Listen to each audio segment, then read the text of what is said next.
it's got a far better chance of being a conspiracy if really only two people know the truth. And then all these other people are dependent upon the story of the two.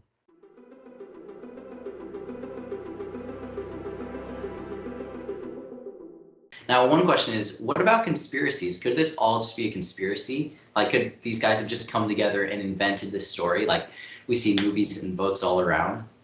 Yes, it can definitely be a conspiracy. So here's what I always say. When someone says, isn't it possible that X? I will always say, absolutely, it's 100% possible. But that doesn't make it reasonable. And we're not after possible. That's not the standard, beyond a possible doubt. The jury standard is below a reasonable doubt. That's a little bit different. We always say that you're going to have unanswered questions between what's possible and what's reasonable. There are often unanswered questions. And I tell juries all the time, I'm going to tell you everything you need to know, but not everything that could be known.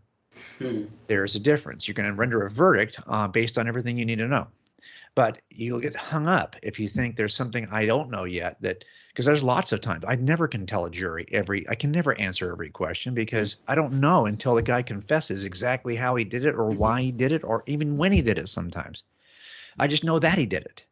And so that's the difference. So is it possible this is a conspiracy? Absolutely. But it's not reasonable because most people don't understand how difficult it is to pull off a conspiracy because they've never had to investigate one for a living. But when you file a murder against more than one suspect, let's say you have three people in a gang shooting who work together to kill somebody, you could add a conspiracy charge. Often we don't, but sometimes we would, right? Just to kind of leverage with the sentencing later on.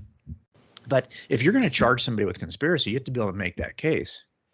And it's a very difficult case to make. I think most of us who are interested in conspiracy theories love the fiction of it, love the drama of it, but just don't realize how stupid it is. So you have to have certain things in place in order to be successful in conspiracies. You don't need to hold the conspiracy for the shortest possible period of time. It's easier to hold a conspiracy for, hold a lie and tell a lie for a day than it is for a year. You also want the smallest possible number of co-conspirators because it's a lot easier for two people to hold a lie than it is for 22 people. Also, you really want to have great proximity and ability to communicate because at some point, what are we going to do? We're going to separate you guys. And we're going to ask you guys, independent of each other, what really happened. And we're going to ask every little minor detail. And when you start to mess those up, we're going to know you're lying. And if you've got a close family relationship, you are far more likely to hold it up. I mean, you're not going to probably rat off your mom, but you might rat off a brother depending on your relationship with your brother, right? And finally, you want to have the lowest possible amount of pressure. If no one ever even asks you about it, you're going to get away with it. But once the pressure is applied, now we're going to see if you can really hold up to the pressure. Well, those 5 things that we typically, that's the strategy we use when we break conspiracies so we can document them for a criminal trial. Those 5 things are not in favor of the Christian conspiracy. Everything you would need there, it's all absent. You have far too many people for far too much time with no ability to communicate under intense pressure, and they aren't related to each other in a way that we're talking about how many people, not just the 12. We're talking about 120 in the upper room. They picked Matthias from that 120 to place Judas. 500, Paul says, on the same day saw the risen Christ. So hundreds of people made these claims for a generation. And we have to ask, do you really, like if someone said to me they believe that something that happened in culture is a conspiracy involving 500, if you thought, for example, that there's a conspiracy about the origin of COVID, okay? Well, it's got a far better chance of being a conspiracy if really only 2 people know the truth. And then all these other people are dependent upon the story of the 2. But if there were originally 50 people who knew the truth, you're probably going to need to kill 48 or 49 of them, right? Because you need to get that number down to small if you want to hold this up. And that's why I'm never quick to say there's been a conspiracy of 500 federal employees for 50 years to hold this, especially in a world in which social media would be very profitable right now to give it up.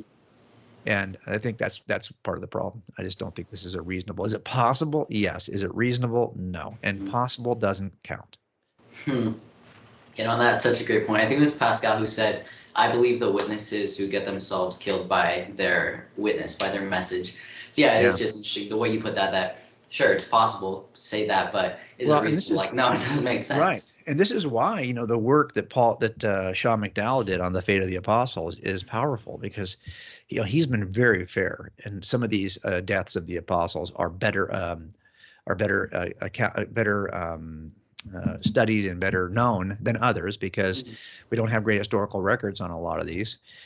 But we have no counter record, which I think is interesting. If you're saying that this guy died in the first century, but he was lying, well, where's the counter record?